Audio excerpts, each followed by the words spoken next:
శ్రీమాత్రే నమః. Welcome to my channel. ఈరోజు మనం గుడిమల్లంలోని శివాలయం తాలూకా క్షేత్ర విశేషాలు తెలుసుకుందాం.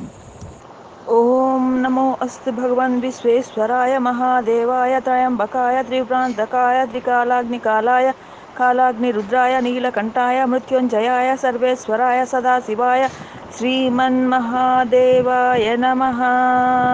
గుడిమల్లం అనే దేవాలయం తిరుపతి నుండి 30 కిలోమీటర్ల దూరంలో ఉన్న పాపినాయుడుపేట దగ్గరలో 3 కిలోమీటర్ల దూరంలో ఉంది.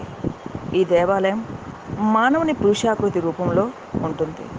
ఈ దేవాలయాన్ని పరశురాముడు నిర్మించారని, సుమారు క్రీస్తు శకం 2వ శతాబ్దానికి చెందినదని తెలుపుతుంది. ఇక్కడ ప్రతి 60 ఏళ్లకు ఒకసారి స్వర్ణముఖి నది పొంగి ప్రవహిస్తుందని ప్రతీతి.